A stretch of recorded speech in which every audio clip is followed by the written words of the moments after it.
What up, Buzz? You tapped in? Okay, Goose, you tapped in too? All right, Chicago, y'all tapped in? All right, boys, let's crack 'em. Feel like Mike in the fourth with the ball in my hands and I'm taking a shot.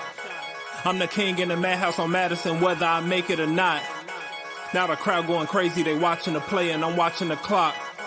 Got my shot in the air and the buzzer go off and I'm watching it drop. This team did things, MJ shot City 6 rings. D-Rose too big, too fast, too strong, history. And we good on that, put Jilla on the track and we good on wax. 3, 2, 1, everybody say Bulls on tap, Bulls on tap. Our city pretty and gritty. Benny the bull in the crowd getting hyper and litty. Me, I'm so drippy, it's slippery, nothing offends me. Banners on banners, we winners. We got the stats in the news. Go and subscribe, hang out with Buzzy and Goose. Tapping with us, we the truth. Jilla just murdered the booth.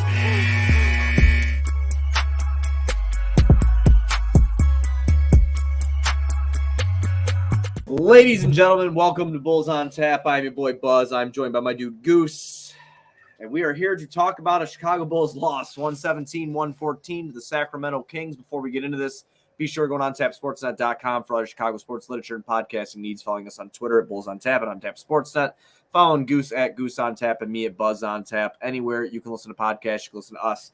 5-star rating review, because that's cool and tough. If you're watching on Facebook or Twitter, could you please go over to the YouTube on Tap Sportsnet YouTube channel, hit the subscribe button, hit the little bell anytime we go live. You'll be notified. We're presented by Sports Illustrated.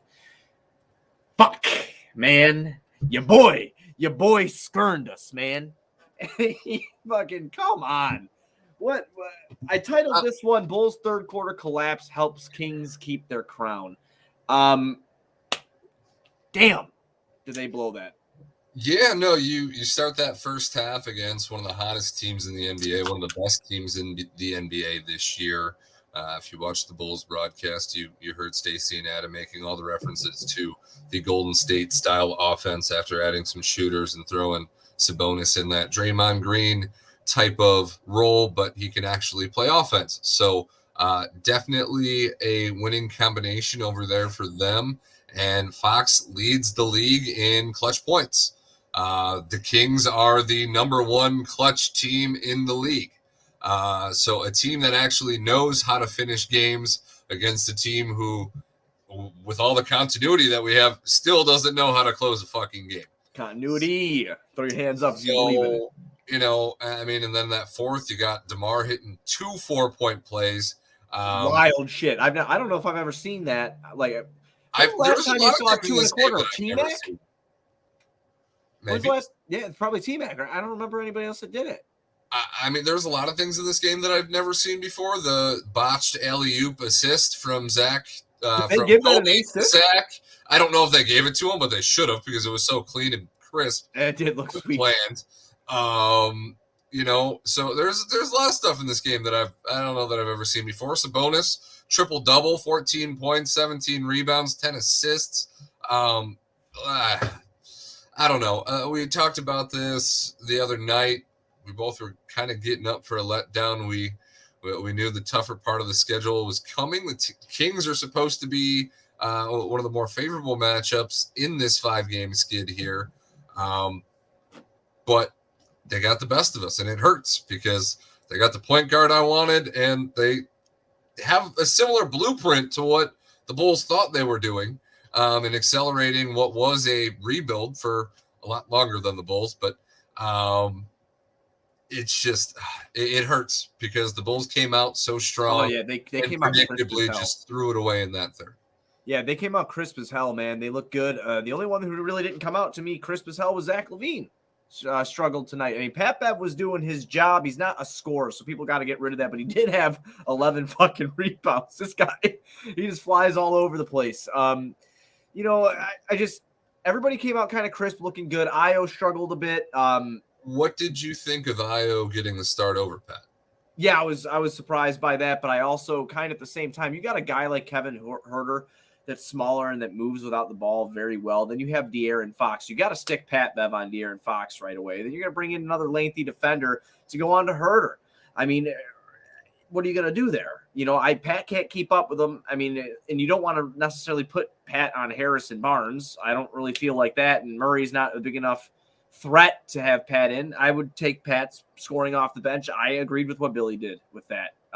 What I do not agree with is exactly what Chi Sports fans said too. I'm not right sure Bev was in longer than Pat when we needed the floor spacing as the game was coming to a close. But I was okay with the start. Plus, at the beginning of the game, it was the first time I ever got to hear from Chicago twice within the Bulls starting lineup. So that was really cool. Pat Bev got one. Io got one. But yeah, I mean, I was really happy with the fast start of the game. They had in the first half, what was it, like 20? I tweeted out they had like 20 made baskets. It was like 15 assists on those 20 made baskets. The Bulls finished with 28 assists. They jacked up 42 threes and hit 38% of them, hit 16 of them tonight. And we missed like 14 in a row at one point. They were jacking up threes, but the percentages lined up. I mean, No, I mean, I'm glad to see that we're taking more threes. I'm glad to see that DeMar's taking threes. As you can see, his touch in the corners comes through. A shooter's touch. He had one roll on every part of the rim. Clutch gene. If people don't believe in that, just look at DeMar DeRozan. The guy does not shoot threes. And in the fourth quarter, when you need it, like in the game's on the line, and it was a fun atmosphere game. The United Center was popping. They were loud as fuck for what is tonight? It's a Wednesday, right? For a Wednesday night, they're loud as, I mean, goddamn, Goose, that was loud as a weekend. This was a playoff atmosphere. And the whole game felt like a playoff game, except for the third quarter if you're the Bulls. Right. And you tweeted that too. What told you that was going to happen? You just had that bad feeling in your stomach or what? Or are we just going by past failures? It's just predictability at this point. Like for whatever reason, when we started the season, the first quarter was our throwaway quarter. We didn't know how to play. We didn't know how to start. We seemed to kind of correct that 10 plus games in. And then it became the third. Like we keep blowing leads. We had a 16-point lead again, Buzz. In a game that you have to have, almost a must-win game coming down the stretch here, and you blow it. And obviously it wasn't to a bad team, so it I can't say it feels better because losing never feels good, but admirable opponent. The finish shell-shocked me. It stung me. I was ready to switch over to the podcast and look for the link like 30 seconds left in the game, and then I had it built. I minimized it and I'm chilling and I'm like, oh shit, you almost turned this off. And then Foxy. Shit. Like really? Like you're not even supposed to be able to shoot threes, which is something he's been a little bit more consistent or at least a lot more confident in the last probably year and a half. And it sucks right now. I'm happy for him, but fuck. He is a really, really awesome player. And I think why Sacramento is so successful is even though De'Aaron Fox is labeled as a point guard and he fits that mold of a point guard, and it's in his stats too, when Sabonis is creating for that offense, he can move. De'Aaron moving without the ball is scary enough as it is because how fast he is, how he can cut, how he can get to the rim.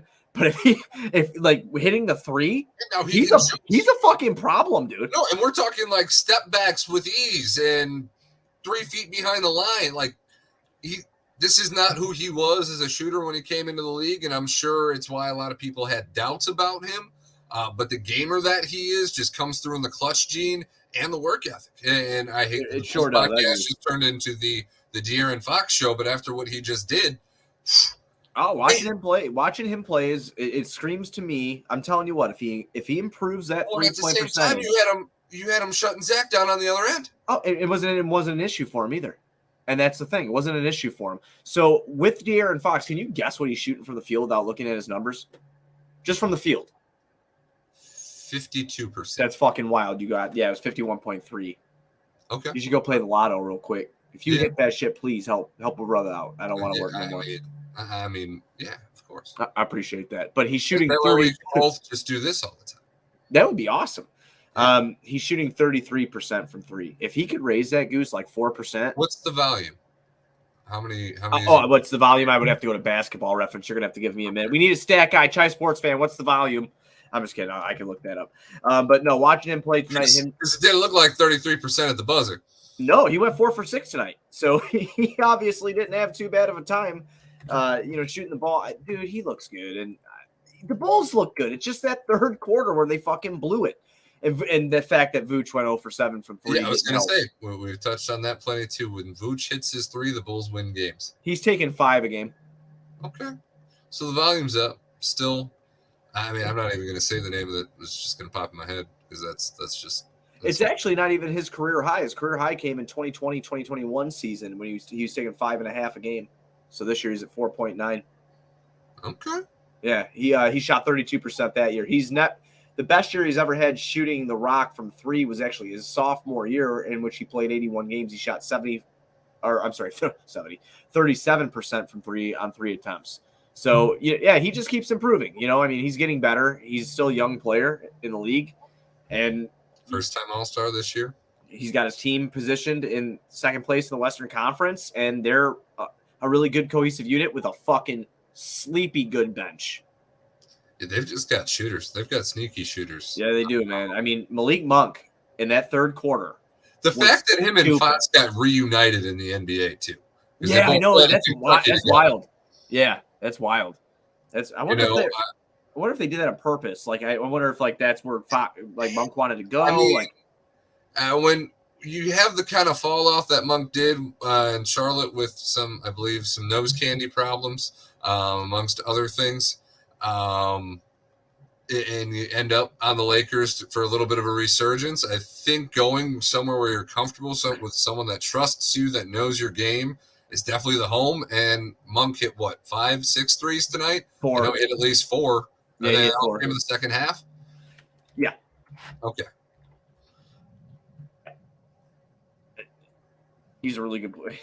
I just wish we could do that on a consistent basis. I mean, Zach had 25, but he went 7 for 22. And I thought Kobe. He did get to the free throw line 9 times though. The way Kobe started the game, I thought he was going to be our Monk tonight, and it just didn't pan out in the second. He went 4 for 7 from the field, 4 for 6 from downtown. So only one of his shots came at the rim tonight, and it was a missed layup. All of the other field goals he took were threes. He had 12 points. Him and Pat have been playing well together off the bench. Yeah, I think so. What do you think that means for Kobe in the offseason? Does that lean towards? I think Kobe. Like we were talking about, I think Kobe's back. Okay. I'm starting to think more and more that Kobe White is back. The defense that he's playing, the fact that we know he can be a walking bucket. It's what I said a couple shows ago. He just literally needs to put it together and be that guy. And I think he could do that. I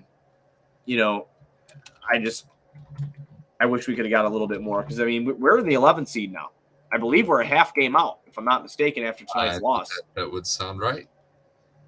We're a half game. So Washington won yesterday, so they're 32-37. The Bulls are 31-37. So Washington is 18 back. We're 18.5 back of the first seed. So we are in the 11th seed once again, out of the play-in. So I guess that brings me to the Alex Caruso topic here. Misses his 11th game of the season. Yeah. The Bulls fail to make the playoffs. How much of a disaster is it that they did not move him at the deadline with the value that I think he still – see, that's the cool thing about Caruso. I think he still holds value even in the offseason. I don't know if he's going to hold as much value, but I think he'll hold some value. It's his contract that's so valuable at this point. Right. Because it's under $10 million. I think he does still have 2 more years left on it. So, and it always goes back to what you said about him in the first place. The guy isn't a lightning rod to be hurt all the time or to miss games. We are always putting him against guys that are way fucking bigger than him that bang, and he puts his body on line on any other plays, not on those guys. That's why he's hurt sometimes. But today is just an illness. I don't know what's up with him. I hope he's all right. I hope it's not the vid or anything like that. But, that is a cute little nickname, the vid. Not having him, I don't even know if that would have really made a difference. I wrote in my article when he was announced out that it would have been really nice to have him and Pat Bev, chasing these guys that love to run without the ball, like Fox and Herter, and then having Monk come in off the bench. It'd be great to have Caruso. But, I mean, I still think they have value from just because of his contract, the way he plays. It might not be as much, but. Fair enough. Ah, man. I hate losing on buzzer beaters. I like winning on buzzer beaters. That's fucking cool. Isn't that what's tricky about it? Is having a close game is what gets you so emotionally invested in it, and then you lose and you just want to cry. Well, yeah, I mean, that's just because, like, dude, they clawed back in that fourth. I mean, dude, they got outscored 37-22. They beat the Kings in every quarter of this game except the third, and they got fucking they got killed in the third, 37-22. You can't let that shit happen. I think Zach scored the first like 5 or 7 points of that quarter too. I mean, they came like 5 minutes in because the Bulls. It was. Yeah, it was just like I said. It was a downfall. It was a collapse, and that's what they're known for. You called it predictable, and that's why it is predictable. And it sucks, but it so. Is but if we know it's predictable and they know it's predictable, how the hell does it happen over and over and over again? Like, what do they do at halftime? What are they doing in that locker room? What is Billy doing? I don't know. Or are they just singing each other's praises and giving each other back rubs, and then like we go out and try to sing Kumbaya on the floor? Like what's going on? I don't know, man. I mean, I think it's just the build of this team. I think that it's a personality trait, and I think Billy shares that same personality trait. I think it's when the going gets tough and it starts getting hard. I mean, I'm not saying it going hard. You always going good. I'm not saying that they give up. I'm just saying that I don't know if there's another gear. You know, I don't know if there's another gear. I think they come out fucking fighting hard, and then I'm like, Sacramento was probably like, wow, we're down 10. Going into the half. We're the second best team in the Western Conference. Well, let's turn up the heat a little bit. And they do. The Bulls don't know how to respond, and this is what you get. So you're saying we just keep getting rope-a-doped? I feel like we're getting Muhammad Ali out here. Yeah. We're just throwing all our punches in the first half, and then the third quarter comes and we get our ass kicked? That's kind of what it feels like, doesn't it? It does, but like, how do you go to the half with momentum and then come out and go into a drought? Like, you're not, do we just get in that holier than thou mentality that we see too often against the bad teams, where we only turn the extra gear on in the fourth quarter, which we did tonight? But like, why are you taking it out of that gear to begin with? Every game is a must win. Maybe they're not taking it out of gear. Maybe other teams are just like what Harry said in our comments right here. He just said teams can turn it on and off. Maybe that's what it is, man. I don't know. But I'll tell you one thing, even though Pat and Kobe did decent, you know, Pat scored above his season average, and so did Kobe. We didn't get anything offensively from Io. We didn't get anything offensively from Pat Bev. We didn't get anything offensively from Drummond. And Terry came in and hit a three. Dalen Terry hit a three-pointer. Yeah, and Terry hit a three. The big three had to carry us tonight as much as they could on pretty bad games. Vooch had 20 points, 14 boards, and 3 assists. On 8 of 22 shooting, he scored 20 points. Took him 22 shots to get to 20 points. You know, I mean, DeMar was the most efficient guy out there tonight. He had 4 fucking threes. He went 4 for 6 from downtown. This guy didn't shoot threes. He went 4 for 6 from 3, 10 for 20 from the Is it bad that it made me mad that DeMar had to do that Zach's game tonight? And obviously that's why you have multiple stars and guys that can score. But the fact that DeMar had to kind of go back to DeMar ball tonight because Zach didn't have it. And that's what's funny, and this is where I get argued with by a lot of people. Like, I might have, like, you know, I've owned it. I owned it on the show the other night. Like, I wrote that article on Zach LaVine, like 600 words. I wrote that article about, hey man, you know, maybe I was too hard on this. Maybe I was trying to like look at this stuff, but then I kind of like think to myself, and I'm trying to like remain as non-cloudy minded as possible here. But if you're just going down and looking at his fucking box score right now, oh, wow, man, 25, 5, and 6. God damn, good game, you know? But then you like do a little bit deeper of a dive. You're like, okay, 7 for 22. Couldn't really get anything going against De'Aaron Fox. He got to the line 9 times, so that's good. You know, I mean, that's really good. Over this last couple months, he's been averaging 6 free throws a game. That's more than I think he ever has. So, like, you know, it's a pretty big deal. Like, when he's doing things like that, it's just being the complete player and not being fooled by numbers that you see. And that's something that I feel like we have a leg up on as fans of this team and anybody else who covers a team like we do. Zach has these games where he balls the fuck out and he looks really good, super stupid efficient wise. Like Drew said the other night, he can't keep that up. And that's really the only way that it outweighs his flaws. Right. And he has to string a stretch together of 10, 12 games like that. And then you get a stretch of 5 to 10 games like this, where the numbers are still there because he's going to get his numbers. The numbers are still there, but it's not the way that you want it. This team, he has to get his numbers or you're not going to score over 80 points. Right. This fucking guy. I'm telling you all the time with him. Not a stat guy. Even though I just used it to support my argument. I use it to my narrative, not You're supposed to be the stat guy.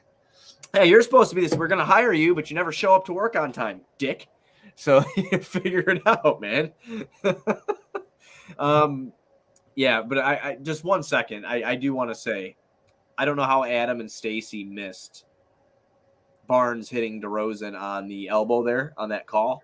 They're like, oh, did he land on him? Oh, I don't think he touched him. Like, no, clearly his fucking elbow. They missed the offensive foul and Sabonis too. They had no idea what was going on. Right. Like, oh, And then I think there was an offensive foul. I will give Stacy a ton of credit because he was like, you got to play up on De'Aaron Fox. And even though his little graph that he did at the end of the game is like, Pat's got to start committing here. It's like, no, Pat can't start committing there because Herter's standing right there. And if Pat leaves Herter's wide. And Fox is a 33% three-point shooter despite the clutch gene, where there's like a 40% three-point shooter for his career. That's what happens against good teams. You're damned if you do. You're damned if you don't. Like, that's the thing here. Like, Herter's standing right there with Williams on him. Williams can't overcommit to Fox there because there's still enough time on the clock to get that ball over to Kevin for him to have a wide open look. So, and I don't have enough faith for Vooch to be able to get to Herter before, when that pass gets there and to close out. I just don't see him getting anywhere near him.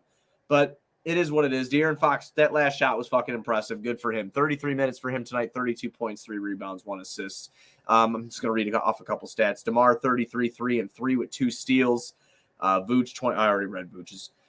Zach, 25, 6 assists, 5 boards. So that'll end off my little stat reading. Patrick Williams, everybody's favorite guy, 5 for 12, 13 points. He went 3 for 5 from downtown tonight at 4 boards, 2 assists, 4 steals. And those steals were 2 of them were very sweet. Keeping that ball alive and turn it into points off the turnover for the Bulls. So that's all I got on this one, Goose. They lost. It sucks. It is what it is. On to the next. Minnesota. Yeah, and Minnesota is in the playoff picture in the Western Conference. They are the 7th seed right now. I do believe they lost to Boston tonight. They did by 2. They did. Rudy Gobert got a flagrant after a flagrant following Tatum. Did you see that? No. Tatum post, I'll send it to you. Tatum posterized his ass. I'm not as cool as you. I don't have TVs everywhere.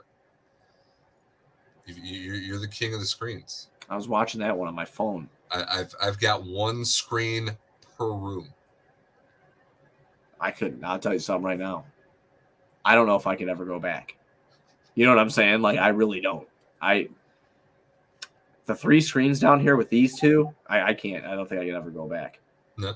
That's why I don't go on vacation. I spend my money on fucking screens for the basement. My coworker just had a baby, and he thinks if he buys the baby a mini TV, that he's going to be able to just play his video games.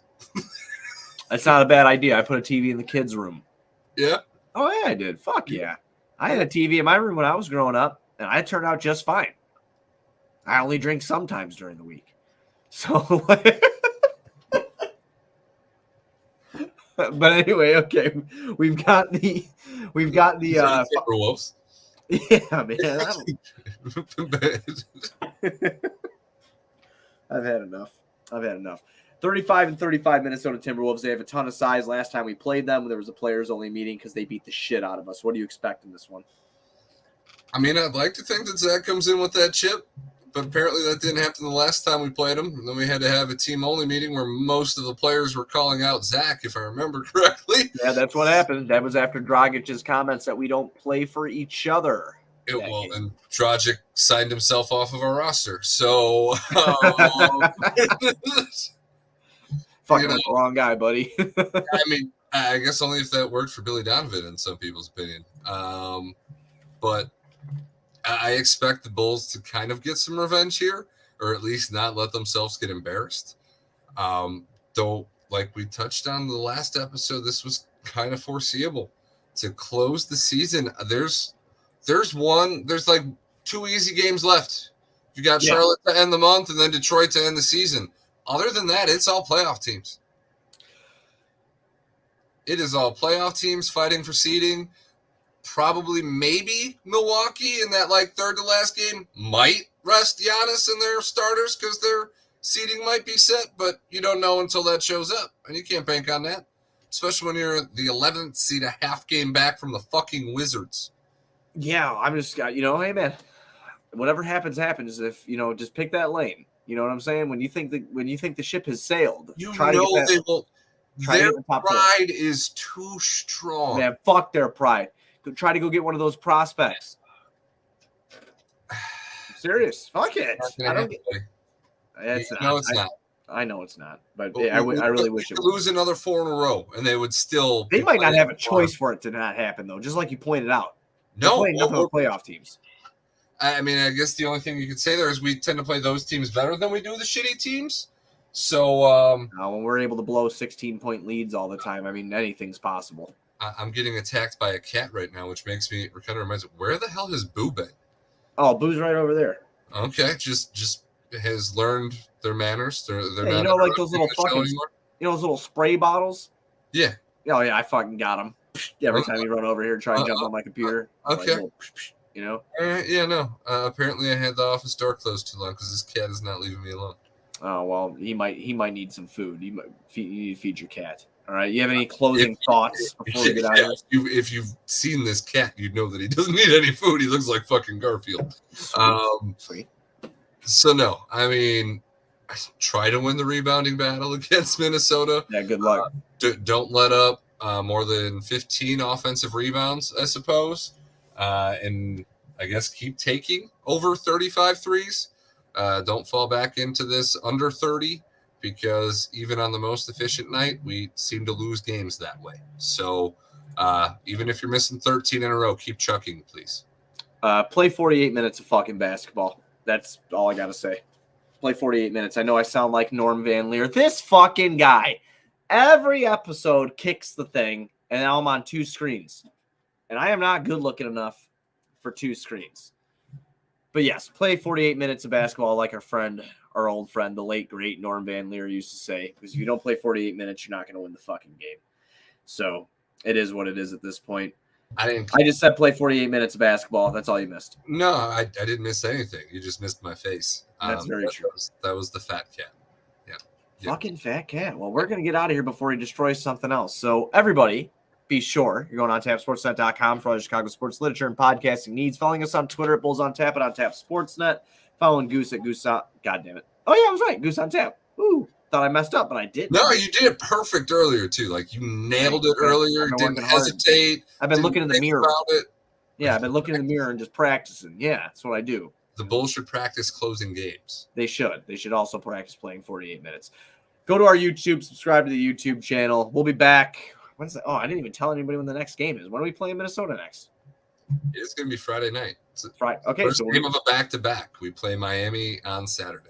Great. Yep. So we'll be back Friday night after the Bulls take on the Minnesota Timberwolves. Thanks for everybody for coming in live here.